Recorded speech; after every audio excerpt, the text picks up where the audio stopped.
UG, PG and PhD का first round का result है आपकी ऑफिशियल वेबसाइट पे जारी कर दिया गया। आप सभी ने अपना अलॉटमेंट लेटर डाउनलोड कर लिया होगा।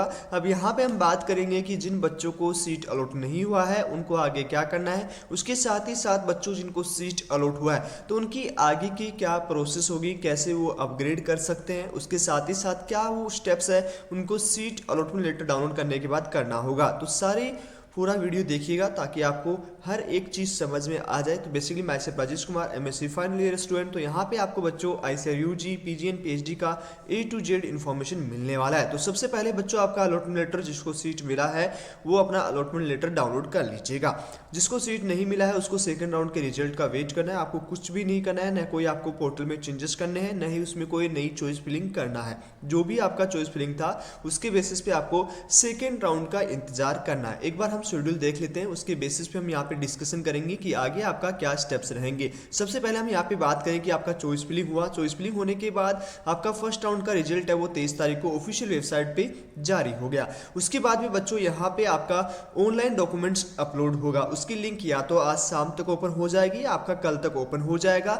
वहाँ पे आपका सबसे पहले वेरिफिकेशन होगा, मतलब जितने भी डॉक्यूमेंट्स होंगे उनको ऑनलाइन आपको अपलोड करने होंगे। तो सेकंड स्टेप होगा जब आपका अलॉटमेंट लेटर डाउनलोड करना है उसके बाद में आपको डॉक्यूमेंट्स अपलोड करने होंगे। उसकी जो लास्ट डेट रहेगी वो 28 तारीख तक रहेगा। 28 तारीख से पहले पहले आपको सारे डॉक्यूमेंट्स आपकी ऑफिशियल वेबसाइट पे अपलोड करने होंगे, जिसमें आपका यूनिवर्सिटी, जो भी आपको कॉलेज अलॉट हुआ है, जो भी यूनिवर्सिटी आपको अलॉट हुआ है, जिस भी कोर्स में अलॉट हुआ है वहाँ से वेरीफाइड आएगा। ओके, वेरीफाइड का आपको पता कैसे लगेगा, तो उसके लिए आपको ईमेल भी आएगा। उसके साथ ही साथ ओके यहाँ पे आपको पोर्टल पे जो है यहाँ पे दिखा दिया जाएगा कि आपका पूरा डॉक्यूमेंट्स है वेरीफाइड हो गया है, अब आप फीस पेमेंट कर दीजिए। ओके, नेक्स्ट आपका आएगा फीस पेमेंट का।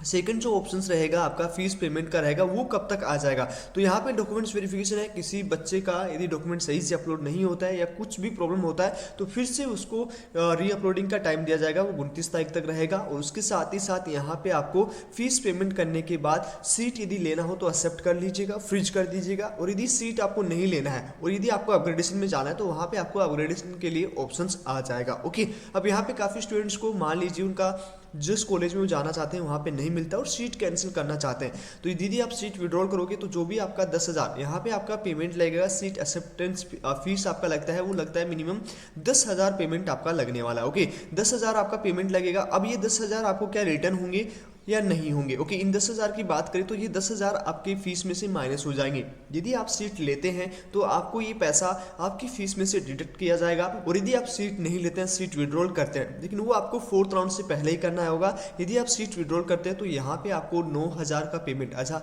1,000 रुपये आपका माइनस हो जाएगा, 9,000 का पेमेंट आपको वापस रिटर्न हो जाएगा। तो ये चीज़ आपको समझ में आ चुकी है। तो 10,000 का पेमेंट कटेगा और उसमें से यदि आप सीट विड्रॉल करते हो तो 9,000 आपको रिटर्न हो जाएंगे। और यदि आप सीट लेते हैं, मतलब आप कॉलेज ज्वाइन करते हैं, वहाँ पे एडमिशन लेते हैं, तो जितनी भी आपकी फीस रहेगी उसमें से आपका 10,000 रुपये माइनस कर दिया जाएगा। तो ये चीज़ आपको समझ में आ चुका है। तो सबसे पहले सेकेंड स्टेप जो होगा वो होगा आपका डॉक्यूमेंट्स अपलोड का। डॉक्यूमेंट्स वेरीफाइड होगा, जो भी यूनिवर्सिटी आपको अलॉट हुई है वहाँ से आपके सारे डॉक्यूमेंट्स हैं वो वेरीफाइड होंगे। उसके बाद आप यहाँ पे फीस पेमेंट करना होगा।